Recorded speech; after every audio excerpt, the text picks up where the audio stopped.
Thank you, everyone, for joining us. So, it's a bit of a funny question, isn't it? Should the IT guy be the CEO? Oh, there we go. Let's do that. The last time I heard my CEO speak, he actually said to the audience, I'm not sure how qualified I am to be here because I'm not an IT qualified and I'm not a hotelier. But yet, I am the CEO of a hospitality-based technology company, which is quite interesting. So I'm standing here in front of a bunch of hoteliers or people related to hotels asking you, should the IT guy be the CEO or not? Not that Mr. Nutt would particularly want to be a hotelier. When I was younger, I was about 5 years old. I was given by my grandmother a chef's hat, a wooden spoon, and an apron. And I wanted to be a chef. I was not the best chef, but I loved hotels, and I wanted to become a hotelier. I wanted to be the guy that stood in the lobby and that was sort of sat there and said, welcome to the hotel, thank you very much, greeted every single guest by name. I loved delighting people. I wanted to do that. But things have changed. So what I'm going to do is let you know how those things have changed and take you through a few of the steps. So if we go back to the future, when I was starting my hospitality education, this is what Expedia looked like. Back in 1999, it was owned by MSN. Not really the sort of website that you're going to get many bookings from. And it's kind of funny because you can see the images on this image have not loaded. It's probably because I was using a dial-up connection with a 14 kilobits per second connection. Next slide, you've got Priceline. This is 1 year later. And then you've got Amazon. This is what Amazon looked like. And I think the images have loaded here, so we've probably stepped it up and using a dial-up still, but 28K maybe instead, right? A little bit better. Technology used to be about big, chunky mobile phones. It used to be about PDAs. It used to be about giving things like a free Ethernet cable to your corporate guests. How things have changed. This is what IT used to look like back then. This was the IT guy. We were made for each other. Hotel IT, I needed the IT guy to fix stuff. I used to play tricks on him on my Micros Fidelio DOS-based PC, change all the colors at night for the night audit, so the receptionist the next morning would come in and there were different colors, and the IT guy needed to fix it. IT was support. It was barely a function. Things have changed. So this graph here, it's not even from the year 2000, which is where the websites are from. It's from 2005 to 2018. And look at the growth. 2.3 million properties which have been listed on just one website, on booking.com.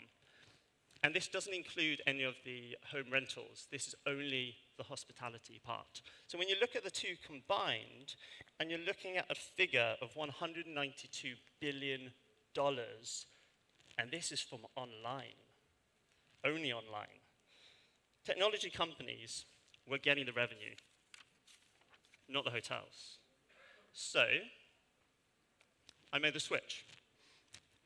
I left my hotel operations career and I moved on to technology. I was no longer wanting to be that hotel manager who stood in the lobby, looking like the boss, greeting everybody in my name, because times had changed. So I moved to Knowcross, which positions itself as a company with technology at the heart of every hotel. I took the plunge where I knew the future was headed, technology. Let's take a step back. Let's see how technology has developed. 1985, technology was about TVs that looked like this. Times have changed again. Fast forward, 15 years later, technology is now about large screen LCD TVs with color, fantastic. It's about business centers, it's about telephones, which has got a one-stop button to your in-room dining or your operator.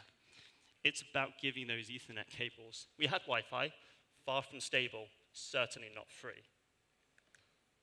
Move along, and now it's 2019. And we're talking about PMS, we're talking about POS, we're talking about OTAs, we're talking about even 5G. And these are the things that everybody in this room is talking about. These are the things that everybody in this room needs to understand and need to realize what's going to be happening in the future. Even security. All of us now are thinking about what's happening in security within either our properties or our respective businesses. And we've all read about these sort of security breaches that happen with some chain hotels. And whilst I don't want to worry people, it does happen. And we need to understand this so we can control this. This is really not the job of the IT guy that we saw earlier on. This is everybody's. It affects every single part of the operation. And now, we need to think about these companies as well. So, Google, without doing anything at all, is already affecting the travelscape. Just by putting in a search term for a destination, Google is already affecting what we see and what we do. We've already seen their efforts with Google Flights, for example. Amazon, everyone knows, is going to be getting into travel. Apple, it's only a matter of time before we start to see this happen as well. And if you're not marketing on YouTube, then you're surely missing out. Did you know that over 100 hours of content are added to YouTube every 2 seconds? That is incredible. Now, I used to think Instagram was about where do I go to a restaurant to choose my meal. There's so many different photos. It was all about plates of food. Did you know now you can just click on a couple of buttons and book a hotel room? If you don't know what is being posted on Instagram, you don't understand your guests. These kind of companies and all of this thinking takes somebody who's quite seasoned. You know, it's not simply the IT guy we saw earlier on. This is a decision that affects the whole of your organization. These companies really do think differently. It's a whole completely different paradigm of what they have. If you think about those 100 hours every 2 seconds, and yet we are thinking about each hotel having one reservation at a time. Imagine it if you're thinking in a different way. Something quite interesting is Oyo, we saw earlier on. Had a great sort of conversation on stage. And they added 176,000 rooms in the quarter this year alone. Now that is more than Marriott, Hilton, and IHG alone. Interesting, a technology company is adding more bedrooms than a hotel company. Fascinating. Now, whether you believe the numbers or not, this is something which we really need to think about. And with the backing that they've got of SoftBank, we can clearly see that there's really a different sort of thinking that is going on. So continuing on comparing different companies, you can see the difference on the employee counts. But let's do something else. Let's Booking.com. 1/10 of the numbers of staff compared to the Hilton and Marriott, and yet their market cap is so much bigger. And this is bigger than Marriott and Hilton and even Accor combined, and with 1/10 of the employees.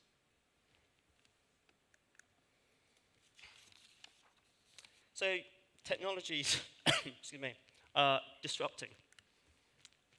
They really are disrupting across different industries, our industry.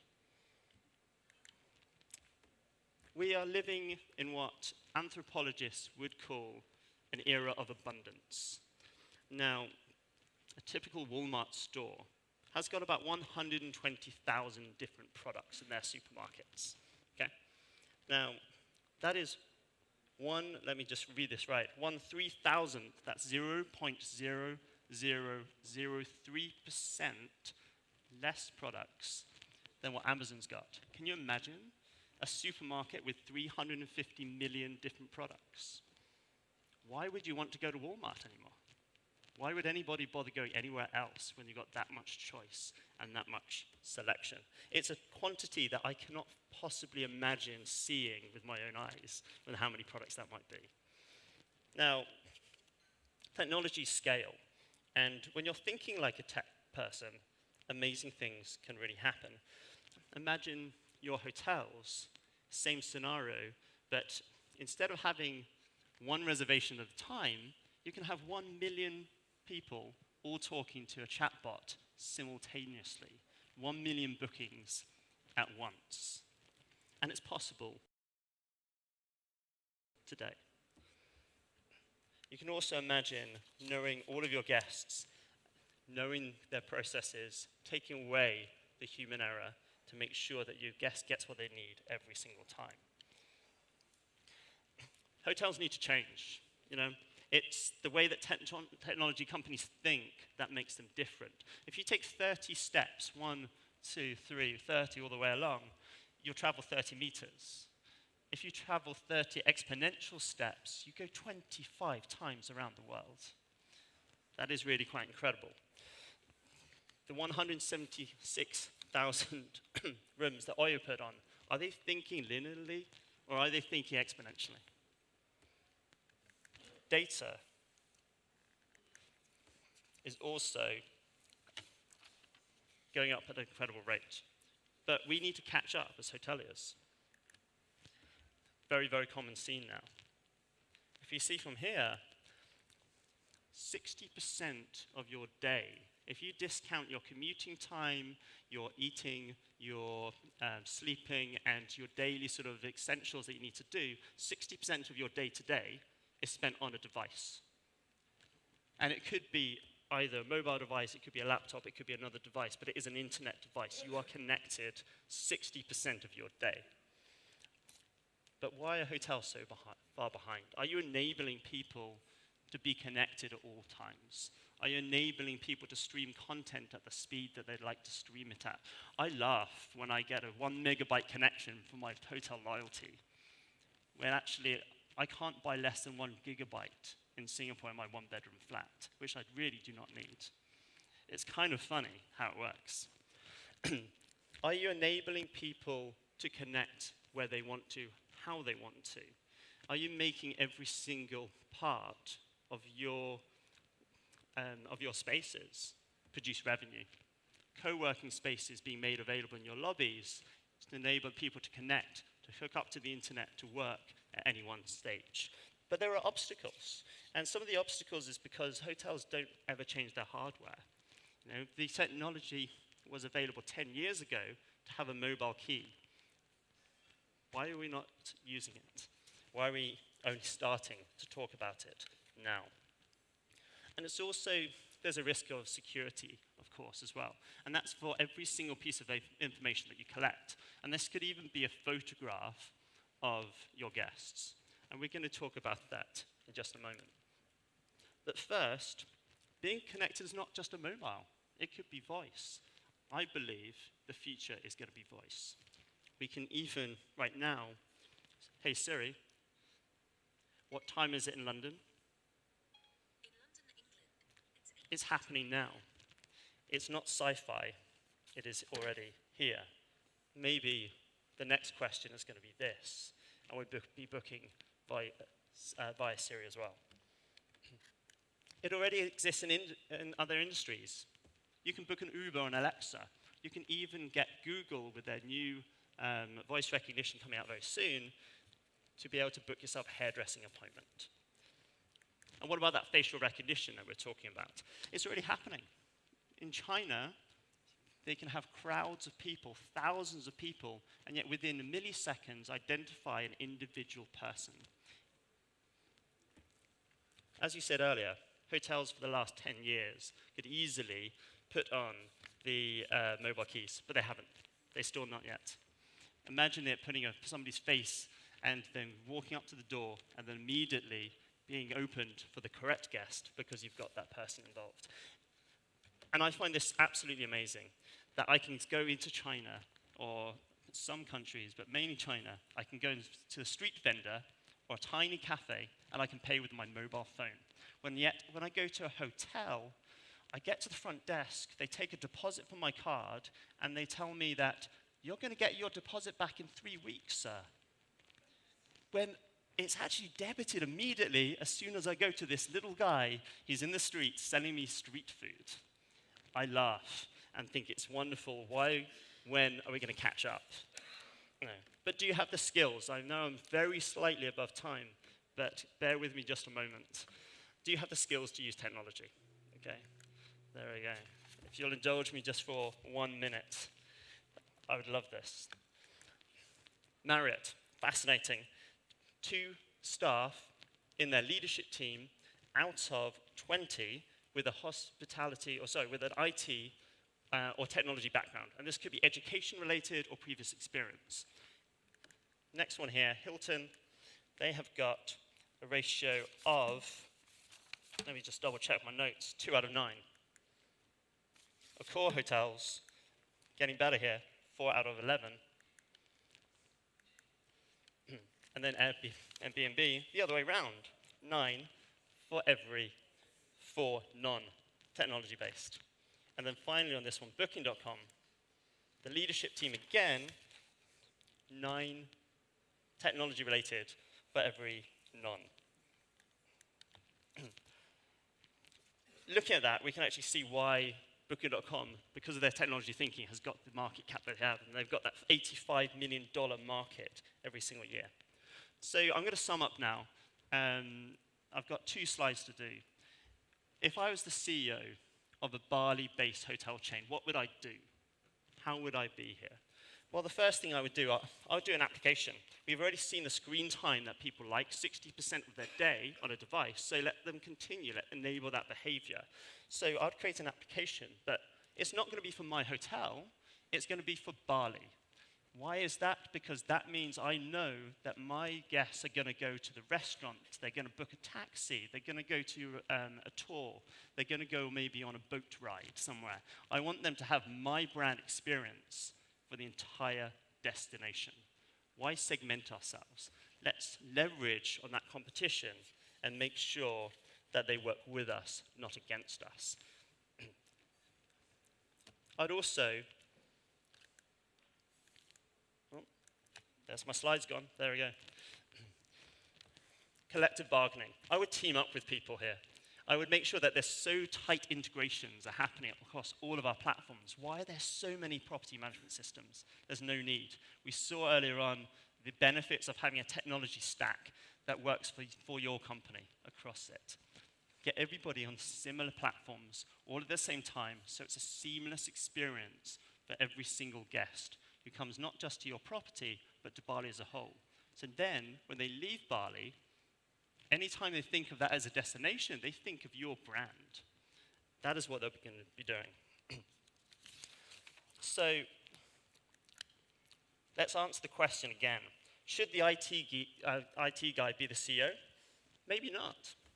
But the CEO must have knowledge in IT systems or technology background. They must have the same thinking that these technology companies do in order to stay afloat, in order to continue. It's not about the hotel manager that stands here welcoming guests anymore. It's not about the flowers in the lobby. It's about the technology systems that drives them. Thank you very much.